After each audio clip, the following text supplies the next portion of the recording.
Well, grand risings, everybody. This is Mystical Ariel here to shake the matrix, expand our minds, and make us all think. Well, here you are. And you're here because you're being called deeper into your own knowing. Because, we've been learning about seeing the fire. And we've been working with it. And, yesterday or the other day, we talked about walking through the fire of awakening. And we talked about facing your deepest fears, about your nervous system shaking loose old memories, about how life has felt more intense, more pressurized, and more against you than ever. And yet, somehow, you're still here. You're walking through the fire and it's not burning you. Not your clothes, not even a hair on your head. Why? Because you're not seeing from the same place anymore. You're not seeing from fear. You're seeing patterns. You're seeing intelligence. And you're starting to see that what once looked like chaos is actually initiation. And we started realizing that this was about recognizing. And today is about what do I do with this? How do I move inside of this consciously? And today we're pulling back the veil on two things. What interferes with your awakening and what stabilizes your awakening. I want you to think about this. Have you ever noticed that right when you're at the edge of a breakthrough, everything seems to get louder? The doubt gets louder, the fear gets louder, random drama appears out of nowhere. Old patterns you thought you healed suddenly flare up again.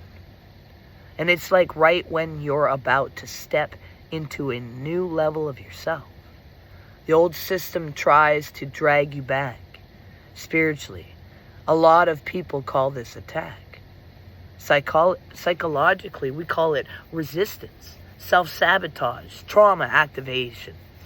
In the agnostics language, they spoke of archons, not a cartoon villains, but as force to keep human consciousness looping. And think of archons here as a name for thought loops that don't want to let go, fear narratives that flood you right as you're expanding. Identity structures that panic when you stop feeding them. They don't have to be external beings. They can be the echoes of conditioning, the residue of trauma, the inertia of old self. And they tend to cluster at thresholds. See, the moment you are to step out of an old way of being, they spike. You start to feel like, this is too much. I'm going crazy. I should just go back to who I was. But here's the shift. What if the spike isn't a sign you're failing, but proof you're close? What if the interference at the edge is confirmation that you're at the doorway? And when you say and you see it that way, the whole game changes. You stop taking every emotional wave personally. You stop calling every activity me.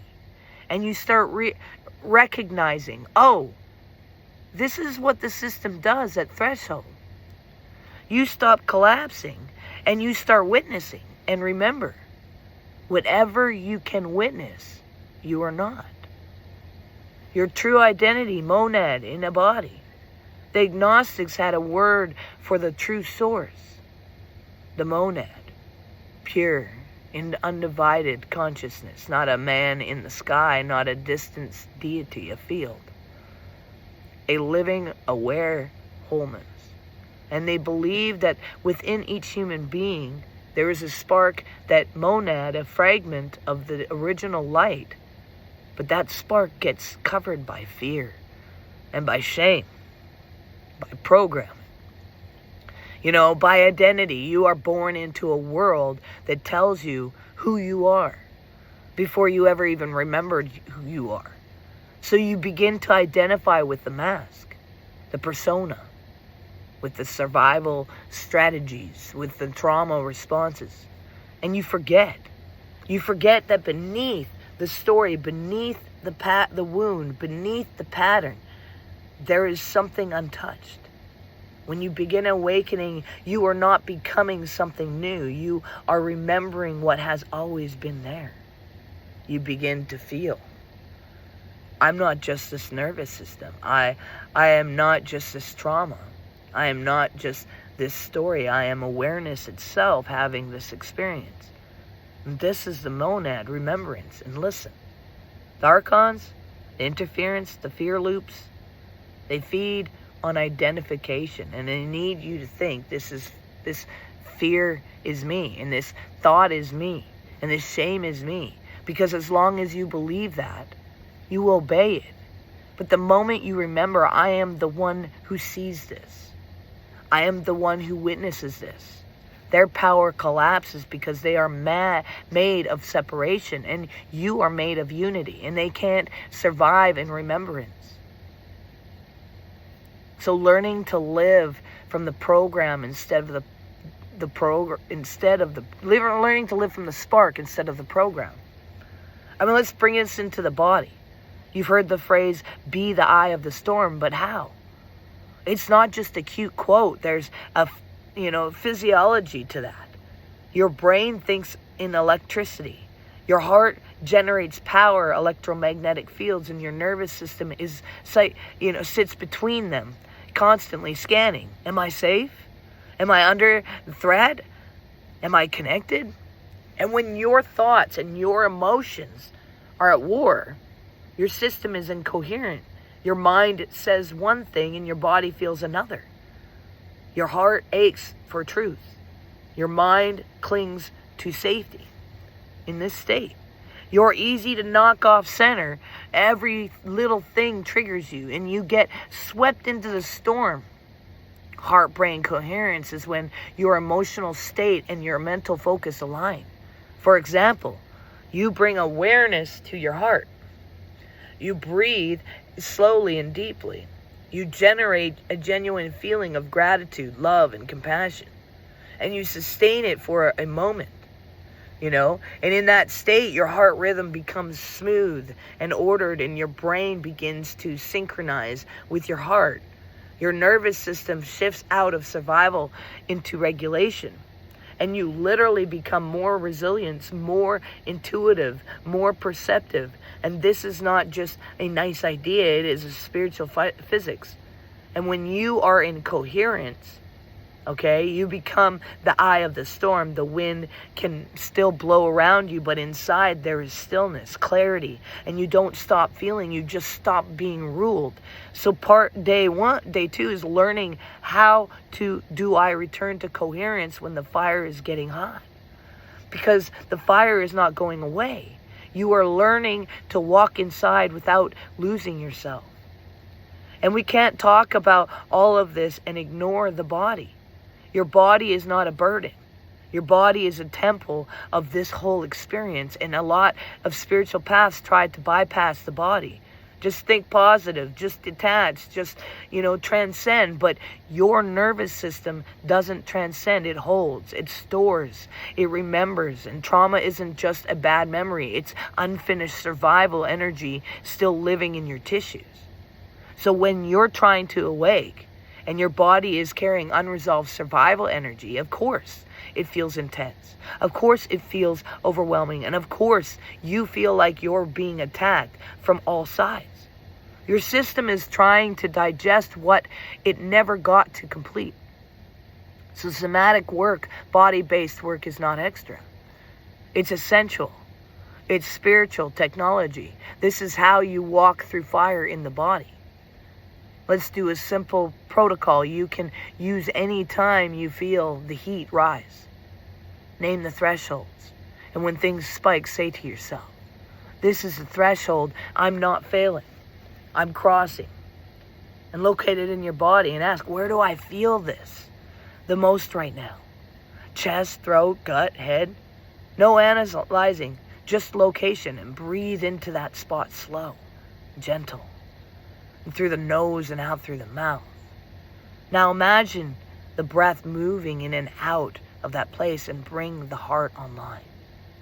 Place a hand over your heart if you can, and remember a moment you felt real love, real gratitude, or genuine care.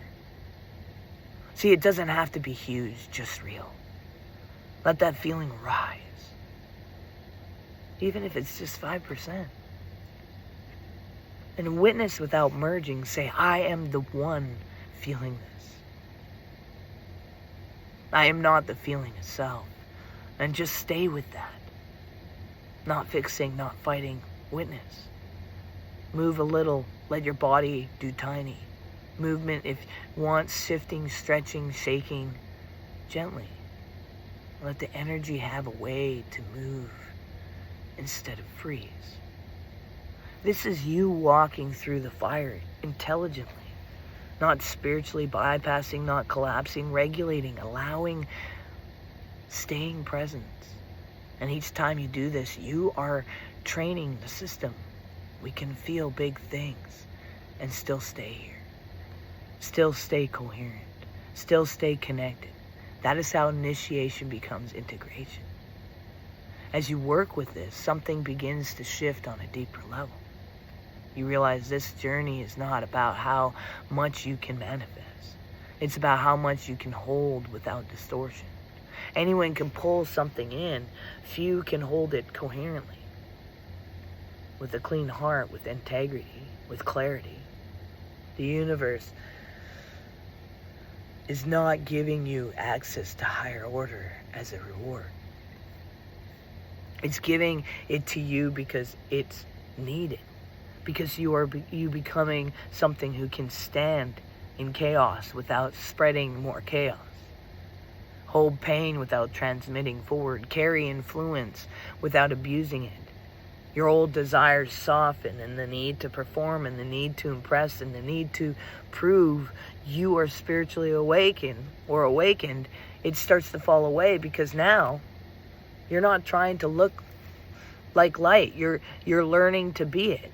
Quietly, consistently, authentically, and your field starts to speak louder than your words. You stop needing to convince and you just become. And recognizing interference at the threshold, not as proof you're losing it, but proof you're close.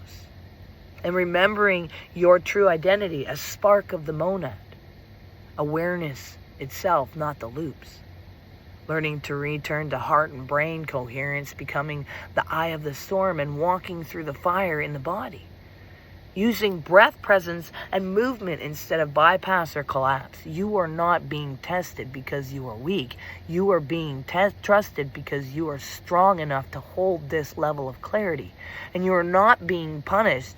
You are being refined. And every time you choose coherence over chaos, love over fear, witness over identification, you're telling the universe, I can hold this.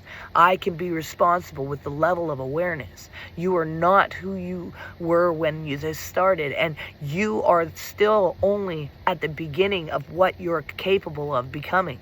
You are walking through fire and discovering that what you truly are cannot burn. You can't burn, man. No. Peace and love. We'll see you guys next week. Take it easy.